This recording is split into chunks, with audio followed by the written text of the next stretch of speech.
कोई पूछ रहा था किसी निज जनों से, महाराज जी कोई चमत्कार करते हैं, महाराज जी कोई चमत्कार बताते हैं? वो सोचते कोई जादू कोई टोना, इतने लोग लगे कोई जादू तो जानते होंगे। अरे सद्य वशीकरण चूर्ण मनंत शक्तिम तम राधिका चरण रेणु मनुस्मरामी, अखिल कोटि ब्रह्मांड नायक को अधीन कर ले ऐसी रज में रहते हैं, चमत्कार कौन सा? महारानी के गोरे चरणार बिंद की ठसक और राधा राधा नाम तुम देखो, तुम्हारे हृदय में कैसा चमत्कार उदय होता है। कौन सा आजकल लोग ऐसा चाहते हैं। देखो ये 500 की गड्डी, अरे भाई महाराज बस ये नारियल, अरे चले जाओ 100 रुपया के कितने नारियल ले, 1-2 नारियल 4 नारियल। भजन से नारियल पैदा कर दिया, इत्र 50 रुपया का इत्र मिल जाएगा, उसके लिए चमत्कार भजन। और बोले इत्र निकाल दिए और नारियल निकाल, सबके देखते देखते कुछ नहीं, बोले केला निकाल दिया, ठेलिया खरीद ले यार, 1000-2000 में क्या पैसा, क्या भजन का फल है। ललित किशोरी जुगल जिस्क में बहुतों का घर गलते देखा, डूबा प्रेम सिंधु में कोई हमने नहीं उछलते देखा। अपने एक लड़का को स्मार्ट मोबाइल देते हो, फीस देते हो, पढ़ाते हो, लिखाते हो, पाई भर तुम्हारी नहीं मानता। एक लड़का एक बिटिया संभाले नहीं संभलता, चमत्कार देखने चले, बाबा का चमत्कार दिखा। चमत्कार एक इनकी खोपड़ी में बैठ करके राधा नाम सबको चला रहा है, साफ संयम में है, कोई मनोरंजन किसी के पास नहीं, जिनको सेवा है केवल उनके पास मोबाइल, साफ सावधान और रोज अपनी दिनचर्या में रत रहते हुए ये सब इष्टाकार वृत्ति की तरफ चल रहे। हम इनको मन से प्रणाम करते हैं कि हमारी आज्ञा हमारे गुरुजनों की परिपाटी पर चल रहे हैं। चमत्कार किसे कहते? मन का परिवर्तन कर देना, ये राधा नाम का चमत्कार है, ये राधा नाम का प्रभाव है। पता नहीं लोग साधु महात्मा को क्या समझते हैं। जादू देखना तो जादूगर के पास जाओ ना, पानी में ये दिखा देना, रुमाल में कबूतर निकाल देना, ये देखो जाके। साधु का चमत्कार देखना है मन का परिवर्तन, तुम्हारा मन और तन दोनों पवित्र होकर सच्चिदानंद भगवान में लगे। आज इसीलिए तो साधुता बहुत दुर्लभ हो गई है कि साधु महात्माओं को भी लोग नौटंकी मनोरंजन का एक पात्र समझते हैं। ताली बजा दी, बात सुने, कोई नेता का भाषण, ताली बजा दी। मन का परिवर्तन, तन का संयम और सच्चिदानंद में वृत्ति को जोड़ना। अजब रंग अनुभव बरसन लागे, अनुभव हृदय का अनुभव, हृदय का परिवर्तन क्या? बोले काम क्रोध मद आस वासना अर्क जवास ही झरने लागे, अजब रंग अनुभव बरसे लागे। जब वर्षा होती है तो ये अर्क और जवास ये अपने आप सूख जाते हैं, नष्ट हो जाते हैं वर्षा में, और सब जगते हैं, ये नष्ट हो जाते हैं। बोले जब राधा राधा राधा राधा और इसका जब रंग बरसने लगता है हृदय में, तो काम क्रोध मद आस वासना ये अपने आप नष्ट हो जाते हैं। जैसे वर्षा होते ही अर्क और जवास नामक पौधे ये अपने आप नष्ट हो जाते हैं, और दूसरे सैकड़ों पौधे हरे भरे हो जाएंगे, पर ये नष्ट हो जाएंगे। तो ऐसे ही काम क्रोध लोभ मोह मद वासना नष्ट हो जाती है, और नाना प्रकार की भाव तरंगे प्रिया प्रीतम की उठने लगती है। लोभ मोह परद्रोह दोष दुख कलि कुचाल सब तरसे लागे, इंद्री दमन अमन सब भात ही अरुचि होत अब छर से लागे, अजब रंग अनुभव बरसे लागे। कब जानो हमारी साधना रंग ला रही? जब काम के वेग को, क्रोध के, मोह के, मद के, इन सब के वेगों को सह गए, कोई प्रभाव नहीं, अंदर से शांत। किसी से कहना मत, क्योंकि कहने से सत्ता दृढ़ होती है। अंदर जो विकार आते हैं किसी से मत कहो, कोई भी क्रिया मत करो, शांत उस समय नाम जप करो, देखो अपने आप सब नष्ट हो जाएंगे। और नष्ट आपको नहीं करना, कोई है आपका जो आप पर नजर रख रहा है। कोई आक्रमण आपको परास्त तब तक नहीं कर सकता जब तक आप आज्ञा का उल्लंघन नहीं करेंगे, आप अपने हाथ से कोई क्रिया नहीं करेंगे, आप कोई गंदे दृश्य नहीं देखेंगे, तब तक किसी की ताकत नहीं कि आपको भ्रष्ट कर सके। ध्यान रखना, क्योंकि आप गुरु कृपा कवच में हैं। जब आप आज्ञा उल्लंघन कर देंगे तो फिर लक्ष्मण रेखा पार हो गया, फिर आपको दंड भोगना पड़ेगा। लोभ मोह परद्रोह दोष दुख कलि कुचाल, ये सब तरसें लागे, अर्थात वो चाहते हैं कि मैं इसको अपने अधीन करूं, पर हिम्मत नहीं कि छू सके। किसको? जिसकी जिह्वा पे राधा राधा नाम और हृदय में गुरु कृपा का अनुभव शुरू हो गया है। इंद्रिय दमन, ये पहचान है साधुता की, नहीं तो फिर नाटक है, पाखंड है, दंभ है। बिन विवेक वैराग्य भक्ति बिन सत्य नये को मानो, भगवत विमुख कपट चतुराई सो पाखंडे जानो, चाहे गृहस्थ हो चाहे विरक्त। अगर इंद्रियां संयम में नहीं है, मनमानी विकार भोगे जा रहे हैं, तो नौटंकी नाटक भले हो सकता है, वो गृहस्थ उपासक है ना, वो विरक्त उपासक है। इंद्रिय दमन तो अमन सब भाते हैं, सब भात से मन अमना हो गया है तो परम शांति परम चैन है। क्षमाशील संतोष सुराई शांति सहज सुख सरसें लागे। उपासक के अंदर क्षमा बढ़ने लगा, चाहे जितना कोई अनिष्ट करे, कभी द्वेष हो ही नहीं सकता, कभी उसको साप दे ही नहीं सकता, कभी उसका मंगल नहीं कर सकता, जिसके ऊपर राधा नाम की कृपा हो गई है।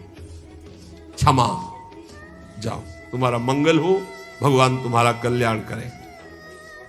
संतोष, किसी भी परिस्थिति में शोक नहीं होगा, जैसे प्रभु रख रहे, बड़ी कृपा है। शांति, कोई भी द्वंद्व से अशांत नहीं कह सकता। सहज सुख सरसें लागे, सहज सुख आत्म सुख है, आत्म सुख का रसास्वादन होने लगा। दास बना, ये कैसे हुआ?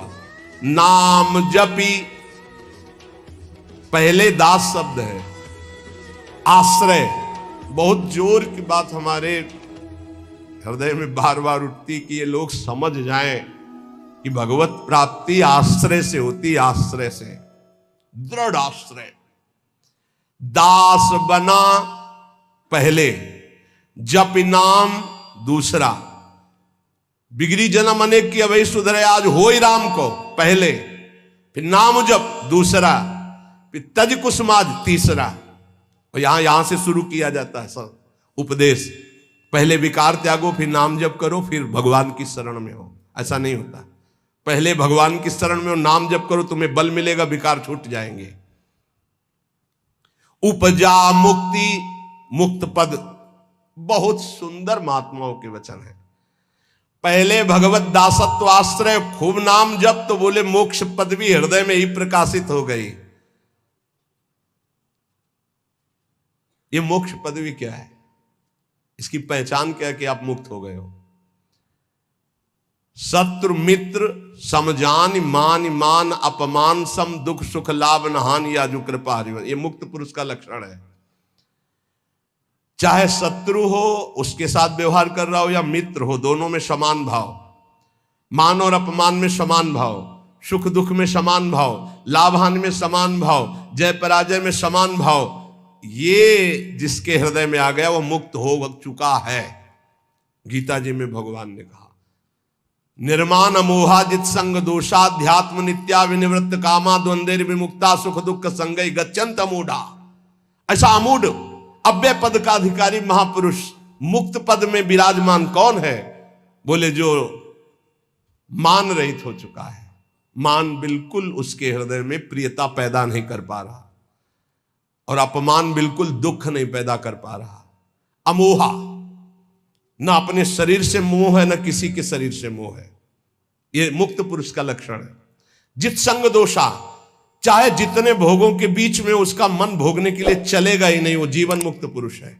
जित संग दोषा, अध्यात्म नित्या, निरंतर आत्मस्वरूप में स्थित, विनिवृत्त कामा, समस्त कामनाएं निवृत्त हो चुकी है। द्वंद्व विमुक्ता, हर द्वंद्व से वो मुक्त हो चुका है। मान अपमान सुख दुख लाभ हानि चिंता शोक भय मृत्यु, सबसे सुख दुख संगय, सुख और दुख में समान भाव। ऐसा महापुरुष परम ज्ञानी महात्मा वो जीवन मुक्त है, वो यहां कह रहे हैं। दास बना पहुंचे मुकाम जे आंखें कहत हवाला। साधु की पहचान चिकने गाल से नहीं, साधु की पहचान उसके नेत्र से होती है, सिर्फ नेत्र से। ऐसे तो मांस मछली खाने वाले के भी गाल चमकते देखे हैं, वो बहुत ही चिकन, तो चिकनाहट को थोड़ी साधुता है, वो तो घी दूध से चिकनाहट आ जाती है। अच्छा खाओ पियो तो मांस चढ़ेगा, चिकना हो जाएगा शरीर। बोले बहुत चमक रहा है चेहरा, तो हम आपको दिखाएं कि विषयी पुरुष हो, चेहरा चमक रहा है, तो भजनानंदी है क्या? नहीं, वो खान पान का है चेहरा। दास बना पहुंचे मुकाम तो आंखें कहत हवाला। अच्युत मुनि के आश्रम में जे उड़िया बाबा पहुंचे, गंगा के किनारे है, देखा, जे दृष्टि दे, अरे अपने शिष्यों से कहा दौड़ो, ब्रह्मबोध संपन्न महापुरुष पधार रहे हैं। दृष्टि में पता चल, बोले दास बना पहुंचे मुकाम जे तो आंखें कहत हवाला। आंखें परिचय बता देती है कि ये किस कोटि का महात्मा है, जीवन मुक्त है या प्रपंची है या विषयी है या साधक है या साधना की किस स्थिति में है। पहुंचा हुआ महापुरुष के नेत्र बताते हैं। दास बना पहुंचे मुकाम जे आंखें कहत हवाला। यही दृष्टि में दृष्टि ऐसे मिली तो पता चल जाता है कि किस कोटि की स्थिति है। अब बता रहे हैं कि दो प्रकार की आंखें होती सिद्धों की। एक होती जो ज्ञान सिद्ध होता है, करुणा और मैत्री, दो आंखों में नहीं होंगी। करुणा और मैत्री नहीं हो, क्योंकि वो निर्मम निरहंकार अद्वितीय स्थिति को प्राप्त महापुरुष बिल्कुल शुष्क काष्ठवत हृदय, ना दया ना करुणा ना मैत्री न द्वैत। जब अपने सिवा है नहीं कोई, तो आप उनकी दृष्टि में देखोगे तो ना हिलन ना डुलन, और नेत्र के आसपास की सारी पुतली साफ एकदम श्वेत, वो ब्रह्माकार वृत्ति के नेत्र होते हैं। रुद्रवत एकदम दृष्टि उनकी, और बिना चंचलता रहे, बार बार ऐसे नहीं, खुले हो, एकदम अलक्ष श्वेत पुत्री, सिंहवत दृष्टि। और दूसरे होते प्रेमियों के, नशा ललाई, जैसे भांग छाने हो या कोई नशा करे हो तो लाल आंख नहीं हो जाती, ऐसे लाल आंख होती है प्रेमियों की, क्योंकि प्रायः वो रुदन करते हैं, तो आंखें सूजी हुई या आंखों के नीचे लालिमा, थकित पूतरी, वो एक विचित्र दशा, बड़े ही सरस, बड़े ही व्याकुल, बड़े ही थकित नेत्र, पलक न लागत हाला, अपलक दृष्टि उनकी भी रहती है। ज्ञानी की दृष्टि भी ऐसी होती है, प्रेमी की दृष्टि होती है, पर दोनों में अंतर होता है। एक एकदम काष्ठवत शुष्क, मतलब वो शब्द अशुद्ध होगा, उदाहरण नहीं दिया जा सकता, जैसे खुली हुई मुर्दे की आंख, कोई हलन डुलन चलन कुछ नहीं। कई बार उड़िया बाबा को बाहरी लोगों ने समझा कि पधार गए हैं, ऐसी दृष्टि बस कुछ नहीं। और प्रेमी जनों की दृष्टि नशा ललाई, थकित पूतरी, पलक न लागत हाला। नेत्र ऐसे कि देखो तो आसक्त हो जाओ, बड़े सरस, बड़े प्रेमी, बड़े थकित, और हल्की सी लालिमा नेत्रों में छाई हुई है, सुरंग नेत्र है और घूर्णित नेत्र है। प्रेमी जनों के घूर्णित नेत्र, जैसे नशा ललाई का तात्पर्य यही है। थोड़ी थोड़ी देर में ऐसे आपको लगेगा कोई नशा खाए है क्या, उनके नेत्र, क्योंकि प्रिया प्रीतम के उस प्रेम रसाशों में उनके नेत्र झूमते हैं। अलसाने से रहित हमेशा, हरिजस सुनि दृग नीरा। थोड़ी सी प्रभु की बात सुने कि आंखों से आंसू की धारा बहने लगी, और अलसाने से रहते हैं, न सोना न जागना, अखियां रूप के रंग रंगी, निरखी स्वरूप कुंवरी राधे को, याही माही पगी। ये अखियां रूप के रंग रंगी, न सोई न जगी। प्रियाजू के रूप रस में हर समय अलसाई हुई, एक जैसे कोई नशा किए हो ऐसे उस नशे में। ढरक चलत कबही भरियावत पुलकावली शरीरा, गदगद गर चित शांति थका मन, तनहु थका दर्शाई। ज्ञान विराग भक्ति से पूरे, जगत न सकत समाई। ऐसे प्रेमी जनों के नेत्र जहां जगत का प्रवेश ही नहीं है, हृदय कंठ गदगद हो जाता है, चित्त शांत है, मन अचंचल है, तन एकदम थकित शिथिल भाव में डूबे हुए। बोले ऐसे जो महापुरुष होते हैं तो दास बना पहुंचे मुकाम जे आंखें करत हवाला। ऐसों के नेत्र बताते हैं कि मुकाम में पहुंचे हुए ये जन है। श्री भगवान जगत गुरु श्री कृष्णचंद्र जी कह रहे हैं जो पहुंचे हुए महापुरुष है वो शरीर को अपने वश में किए होते हैं। यही सबसे बड़ी चूक हो रही है। ये बहुत बड़ी चूक है जो हमारी निंदा का कारण बनती है। हम संतों की या भक्तों की जो निंदा का कारण बनता है वो ये नाशवान दुष्ट नीच शरीर है। इसको जब तक मैं माना जाएगा ये नीच आचरण कराता ही रहेगा, गुरुजनों की, आचार्यों की, भगवान की निंदा करवाता रहेगा। एक शरीर से गलती होने पर समस्त साधुओं की तरफ लोगों की दृष्टि अश्रद्धा से हो जाती है। इसीलिए हमें लगता है कि अगर साधु बने तो मर के बने, उन्हें घर गृहस्थी में ब्याह करके अच्छा है, जीवन धर्म पूर्वक व्यतीत करे, अधर्म आचरण न करे। बहुत बड़ी त्रुटि समझो, एक गलती से लाखों लोगों की श्रद्धा संतों के प्रति नष्ट हो जाती है। भगवान कह रहे सिद्ध पुरुष के लिए कैसा होता है, निराशीर्यत चित्तात्मा त्यक्त सर्व परिग्रहा, शारीरम केवलम कर्म कुर्वन्नाप्नोति किल विषम। यत चित्तात्मा, जिसने अपने शरीर को अधीन कर लिया। ये प्रार्थना है सब साधकों से, कोई ऐसी चेष्टा मत करना जिससे भेष को गाली मिले। हमारा गति हो या दुर्गति हो तो ठाकुर जी जाने। कभी ऐसी जगह न खड़े होना, कभी ऐसी चेष्टा मत करना, कभी ऐसा संग मत करना। ये ध्यान रखो कि तुम्हारे से एक बहुत बड़ी धारा जुड़ी हुई है। तुम्हारे गुरु, गुरु के गुरु, गुरु के गुरु, आचार्य, इष्ट, पूरा एक आपकी गलती पूरे को गालियां दिलवा सकती, पूरे विश्व के संतों के प्रति अश्रद्धा हो सकती। इसलिए सावधान। जिंदगी में हम नीच हैं, पामर हैं, हमारी गति हो दुर्गति हो भगवान जाने। हमसे ऐसा आचरण न बन जाए कि हमारे गुरुजनों को गाली मिले। उन्होंने कोई हमारे साथ धोखा दगा नहीं किया, मंत्र दिया, उपासना दिया, वेश दिया, तो आचार्य और गुरु और इष्ट इनको गाली न पड़े, हर समय सोचना चाहिए। ये शरीर को जब तक जीतोगे नहीं तब तक गलती हो ही जाएगी, चाहे कसम खा लो, चाहे जो कुछ कर लो। इस दुष्ट शरीर को जीतना चाहिए। बात ध्यान से समझना, ये बहुत दुष्ट है। जीवन हो जा रहा खवाए खवाए खवाए खवाए, अब घाया नहीं आज तक। जीवन हो गया दिखा दिखा करके दुनिया को, आंखें नहीं भरी, कान नहीं भरे। ये वही दुष्टता, अपनी चाल, ये देखना, ये सुनना, ये भोगना। यह चित्तात्मा सांसारिक आशाएं और इच्छाएं जब तक है शरीर को वश में नहीं कर सकते। साधुओं के वैराग्य मार्ग में या भगवत भक्त होकर के चेहरा बनाने की जरूरत नहीं है, स्वरूप बनाने की जरूरत।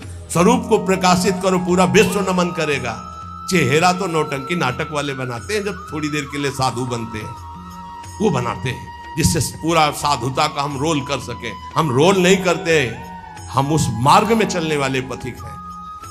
साधुता का रोल 2 घंटा कोई कर सकता है, लेकिन जीवन भर साधु बन के रहना वो बहुत कठिन बात है। इसलिए ये नहीं, हम भगवत मार्ग के पथिक, हमारा कोई भी बाहरी शारीरिक नाटक ऐसा नहीं होना चाहिए जो धर्म विरुद्ध हो, बिल्कुल समझ के चलना चाहिए। आज आचार्यों गुरुजनों के चरणों में बैठ करके साधुता का भाव नहीं, लाल कपड़ा हम या पीले कपड़ा हम पहने, इसके बाद यहां से बढ़िया महकुआ तेल लगा के ऐसे, ये कौन से शास्त्र में लिखा है? तुम्हारी कौन सी परिपाटी, कौन सा भेष ऐसा है? बिल्कुल नहीं। आज कोई टोकने वाला नहीं, इसीलिए बहुत से बिना गुरु प्रदत्त वेश धारण किए और वो मनमानी आचरण करते हो कहा जाता साधु, पहने पैजामा कुर्ता कहा जाता साधु, साधु पैंट शर्ट पहने कहा जाता साधु, बड़ा बड़ा टाइटल लिखा जाता है। अब उनके जब आचरण होते तो बोले अमुक संत भ्रष्ट हो गया। संत परिपाटी देखो, संतों की मर्यादा देखो, संतों के चरणों में बैठकर जो साधुता सीखी जाती है वो कब हुआ? यत चित्तात्मा भगवान कह रहे, यत चित्तात्मा। बहुत अच्छे से समझ लो, संसार में जब तक शरीर के भोगने की कोई भी आशा रहेगी तो साधुता नहीं टिक पाएगी। बहुत इसे धैर्यपूर्वक, सांसारिक इच्छा, सांसारिक भोगों की चाह, इससे तुम्हारा शरीर अपवित्र हो जाएगा। तुम्हारे द्वारा ऐसे आचरण होंगे जिससे तुम्हारी साधुता नष्ट हो जाएगी। शरीर और इंद्रिय और मन के वशीभूत होकर के जो आचरण किया जाता है वो निश्चित अपवित्र है और वो अधर्म होगा और वो गालियां दिलवाने वाला ही होगा। श्रद्धा उपजाना बहुत कठिन होता है भाई, बहुत कठिन होता है। नास्तिक के हृदय में श्रद्धा प्रकट करना, विषयी पुरुष के हृदय में श्रद्धा प्रकट करना और नष्ट करना एक क्षण की बात होती है। जन्म जन्मांतरों की सुकृत एकत्रित होने पर श्रद्धा होती है और एक चेष्टा पूरी लाखों की श्रद्धा नष्ट कर देगी। लाखों का मंगल करने का पाप लगेगा उसको और वो दुर्गति को प्राप्त होगा। इसलिए साधु वेश में बहुत होश में, ये कोई खिलवाड़ नहीं है। ऐसे लोग करते तो खिलवाड़ नहीं, सारी जिम्मेवारी है आपकी।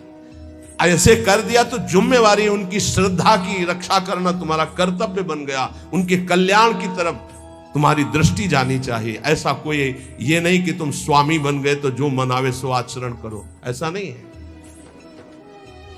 शरीर इंद्रियां अंतःकरण सिद्ध पुरुष के वश में होता है। साधक को चाहिए कि इनके वश में होकर कोई कार्य ना करे।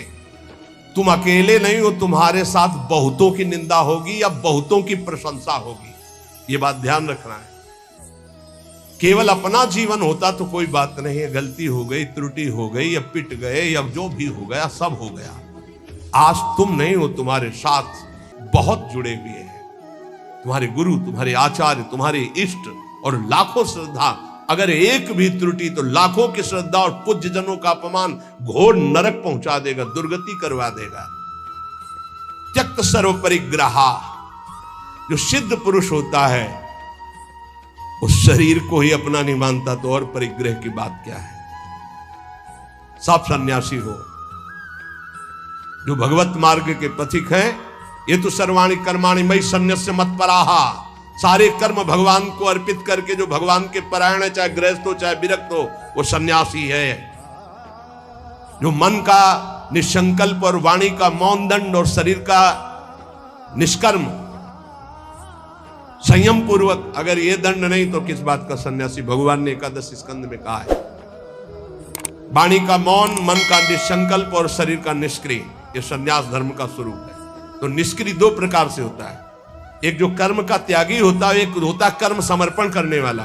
भक्त कर्म समर्पण करने वाला सन्यासी होता है। ये तो सर्वाणि कर्माणि मयि सन्न्यस्य मत्पराहा, सब प्रकार के भोग संग्रह सामग्री का अपनापन भाव ना रखना, चाहे गृहस्थी में हो चाहे विरक्ति में हो। गृहस्थी में तो नाथ सकल संपदा तुम्हारी, मैं सेवक समेत सुतनारी। विरक्ति में तो जो हमारे पास मिला है वो साधु सेवा, भगवत सेवा के लिए मिला हुआ भगवत प्रदत्त वस्तु है, अपना अधिकार नहीं। अपने नौकर है, सेवक है, सिद्ध सेवा।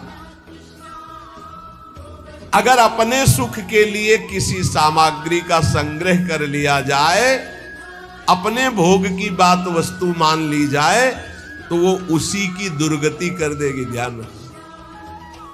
और प्रायः गलती हो जाती है, ऐसे नहीं कोई नजर आएगा।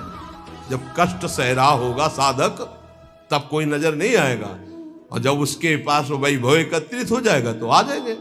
कौन हो आप? तुम्हारे मामा पहचाने नहीं? अभी तक मामा कहां थे तुम भाई? अभी तक कहां? बचना, हम जो प्रार्थना करें उसको अंदर से समझना। जहां मकान बना, जहां वैभव एकत्रित हुआ, तो पूर्व जीवन के रिश्ते नाते संबंधी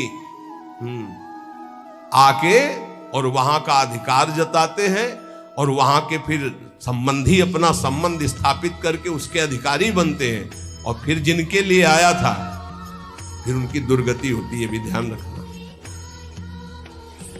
यही की घटना है। वो भक्तमाली जी अंतर ध्यान हो गए, उनकी बात है। वो बता रहे थे कि साधु के भाई आए,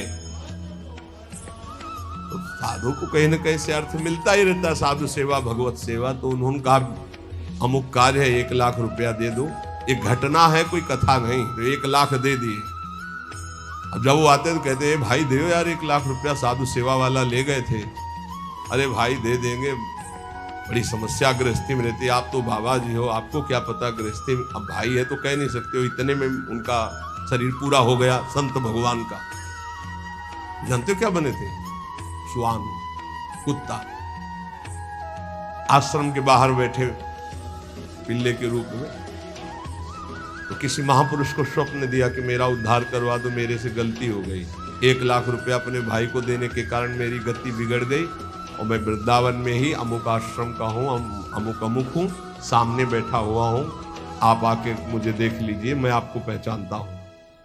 तो वहाँ गए तो वो धष्ट पुष्ट एक पिल्ला बैठा था, पुचकारा और गोद में उठा रहा। बोले महाराज आप चिंता मत करो, बाप का कल्याण होगा। उसके भाई के पास गए और कहा होश में जैसे बने तैसे चुपचाप 1 लाख रुपया मैं ब्याज सहित दो, नहीं हम तुम्हारे पास शासन अपना जब लागू करेंगे तो आप परेशान हो जाओगे। तुम्हारे भाई की दुर्गति हो गई जो महात्मा थे। वहां से पैसा लाए, फिर आश्रम में भंडारा किया, और फिर कुत्ता का कुछ दिनों में शरीर शांत हो गया, वो अपनी गति को प्राप्त। समझो, वैभव जहां बढ़े तो संसार के सेवा के लिए वैभव मिलता है। साधु सेवा, गौ सेवा, भगवत सेवा। घर वाले परिवार वाले के बिटिया का ब्याह है, तो हमारे सारे पैदा किया था क्या? मेहनत करो, मांगो, खाओ, जियो। हमारा तुम धर्म भ्रष्ट करने आए हो। वैराग्यवान कभी भूल करके एक सिक्का अपने परिवार वालों को ना दे, नहीं तो नरकगामी होगा। ध्यान रखना, ये हराम का पैसा नहीं है। गृहस्थ जन देते हैं भगवत प्राप्ति में लगे हुए संतों की सेवा के लिए, या श्री जी के लिए, या गौ सेवा, या धर्म सेवा के लिए। परिवार सेवा के लिए कोई कह के दे तो बात अलग है। कौन देता है परिवार सेवा की? इसलिए किसी भी सामग्री को अपनी ना मानना, त्यक्त सर्व परिग्रह, ये भगवान का आदेश है। सिद्ध पुरुष में ऐसा नहीं होता, वो अपना न शरीर ही मानता है न कोई वस्तु मानता है। लेकिन साधक के बात ध्यान रखें, उसके पास जो भी भगवत प्रेरित सामग्री आई है वो अपने लिए नहीं, सेवा के लिए आई है। ठाकुर सेवा, संत सेवा, भगवत सेवा, समाज सेवा। जो भोग बुद्धि से अपने लिए संग्रह करता है उसकी बुद्धि भ्रष्ट हो जाती है और वो पतित हो जाता है। बस ये बात है, अपने लिए नहीं। बहुत जोर का भगवान ने त्यक्त स्वर परिग्रह का भाव बताया है कि सिद्ध का यही लक्षण होता है। और ऐसे महापुरुषों के दर्शन किए प्रयागराज में, टाट की लंगोटी और एक बोरे का टाट ऐसे उड़े हुए, और ट्रक का ट्रक घी और चीनी और मैदा उतरता, ऐसे भंडारे चलते, पूछो मत। जो उनके भगत थे सबके चरण धोना, सबको नम्रता पूर्वक भगवान की तरह बैठालना और खूब प्यार से पवाना। और जो महात्मा जी थे वहां के, एक टाट और पट्टा ऐसे टाट का ऐसे उड़े हुए, और ऐसे ही रेती पे लेटना, ऐसे झोपड़ी बनी हुई थी उनकी, उसमें लेटना। और अरे वैभव की भीड़ लगी हुई थी। और आप जब सब संत पा लेते थे तो सब संतों की जूठन जो बचती उसी में एक दो और मिलाकर, क्या जीवन उनका, कोई संगय प्रयोग, वैभव तो पूछो मत। कोई दिन ऐसा नहीं होता था कि 2-4 हजार रुपए एक संत को दक्षिणा में न मिले। एक से एक कंबल, एक से एक सब। पर देने वाले जब ऐसे, तो वहां त्यागी ही त्यागी ज्यादा थे। देने वाले परेशान थे कि यहाँ कोई लेता नहीं। और सामान की ऐसी, ये वास्तविक बात यही है कि स्वयं परिग्रह रहित होकर के समाज सेवा में श्रीमद् राधा सुधानी जी, कर्माणि श्रुति बोधितानि नितराम कुर्वन्तु कुर्वन्तु मा गूढ़ाश्चर्य रसास्त्रगादि विषयान गृह्णन्तु मुंचन्तु वा। हमें महापुरुषों का अनुकरण नहीं करना, उनकी उपदेश से जो उनके आचरण मिले वो बात हमें माननी है। नापनोति किल विषम, उनको कभी कोई पाप स्पर्श नहीं कर सकता। वो जन्म मरण रूपी बंधन से मुक्त हो चुके हैं, वो आशा रहित है, उनका किसी से संबंध नहीं है, इसलिए शरीर से जितने कर्म होते हैं वो सब अकर्म बन जाते हैं और उनको फल नहीं देते हैं। जो सिद्ध महापुरुष है उसके द्वारा जो भी होता है वो अकर्म हो जाता है। जैसे श्री भगवान सब कुछ करते हुए भी कभी बंधन को प्राप्त नहीं होते। भारी से भारी युद्ध कर रहे हैं, भारी से भारी व्यवहार में देखे गए, भारी से भारी प्रियता में देखे, कभी कुछ। जो निवृत्ति परायण सिद्ध महापुरुष है उसमें कभी कोई भोग लालसा नहीं होती। भोग लालसा रहित होकर जो भोग भोग रहे हैं दिखाई दे रहा है। जैसे दुर्वासा जी की कोई आशा नहीं, गोपियों ने सब उनको पकौड़ा खीर दुनिया की चीजें पवा दी। बोले अब वापस कैसे जाएंगे? बोले आए कैसे यमुना जी? बोले भगवान ने कहा था मैं अखंड बाल ब्रह्मचारी हूं, अगर तो यमुना जी मार्ग दे दे, ऐसा कहना तो मार्ग दे दिया। तो बोले कह देना दुर्वासा ने दूब रस के सिवा जबान में कुछ न रखा हो तो यमुना जी मार्ग दे दे। गोपियों ने कहा मनो खीर पुआ तो हम सबका पा गए, कह रहे हैं कि दूब के सिवा न रखा हो। इसका मतलब समझते हो? इच्छा रहित महापुरुष, अनिच्छित, उनकी कोई इच्छा नहीं। तो ऐसे इच्छा रहित महापुरुष के द्वारा संयोग वशात जो भी कार्य हो जाते हैं वो अकर्म बन जाते हैं। उनको कोई भी दंड या कोई भी पाप कर्म स्पर्श नहीं कर सकता। इसलिए बड़े बड़े महापुरुषों की लीलाएं देखी जाती है, विचित्र कोटि की लीलाएं देखी जाती है। बिल्कुल उनका अनुकरण न करें। जैसे आद्य गुरु भगवान शंकराचार्य मछली खा गए, फिर कांच पी गए, सबकी सामर्थ्य थोड़ी है। बहुत एक सिद्ध महापुरुष थे कूटस्थ स्वामी, उनका नियम था खप्पर ऐसे कर दो जो डाल दोगे वो पालेंगे, जो डाल दोगे। तो कुछ उपद्रवी गांव के लोग थे, जब ये पता चला कि ऐसे नियम वाले हैं तो सीधे कोबरा को पकड़वाया, जो बीन बजाने वाले लोग होते हैं उनसे पकड़वाया और काट करके सीधे जहर सहित रांधा उसको और उनके खप्पर में डाल दिया। ब्रह्मार्पणम ब्रह्मवीर ब्रह्मग्नो ब्रह्मणाहुतम ब्रह्मयुति गंतव्यम ब्रह्म के समाधिना, तत्काल उसको अर्पित करके पूरा पा गए ब्रह्मबोध संपन्न महापुरुष से। तो वहां के लोगों ने पूछा ये तो अभक्ष्य पदार्थ था। बोले तुम्हारी दृष्टि में, हमारी दृष्टि में भिक्षा थी। फिर एक ने उपद्रव किया, आकर के मदिरा डाल दी उसमें खप्पर। तो मुस्कुराए, उन्होंने कहा यहां तो कोई फर्क नहीं पड़ने वाला, पर तुम्हारी नरक की जो है गति पक्की हो रही। तुम भिक्षा में एक साधु को क्या दे रहे हैं? तो तत्काल वो खप्पर से लेकर के ढिड़का दे। सिद्ध महापुरुषों की। अब फिर उन्हीं की बात, एक दिन वो पेड़ के नीचे बैठे थे, किसी गांव में चोरी करने जा रहे थे चोर। उनसे पूछा कौन हो तुम? वो कुछ नहीं बोले। कौन हो तुम? कुछ नहीं। खूब लात और डंडों से मारा। सुबह जब लोग आए तो पड़े तो घाव उनके देखे, डंडे दे। स्वामी जी किसने मारा? ये पता नहीं किसने मारा। बोले आपको दुख नहीं है? बोले क्यों दुख है? खप्पर में जो आया सो खा लिया, सो शरीर में जो आया उसे भोग लिया। सिद्ध पुरुषों की नकल थोड़ी कर सकते हैं, वो तो स्थिति प्रज्ञ महापुरुष है। शिव जी हलाल जहर पी गए, सब पी जाएंगे क्या? तो यहां कह रहे हैं कि उपासक को चाहिए कि महापुरुषों के जो वचन से आचरण मिले उनके अनुसार चले। निवृत्ति परायण साधक सदैव महापुरुषों के वचनों का अनुगमन करे। उनके विरुद्ध आचरण, निरर्थक आचरण, प्रमादयुक्त आचरण कभी न करे, तो वो भी सिद्धावस्था को प्राप्त हो जाएगा।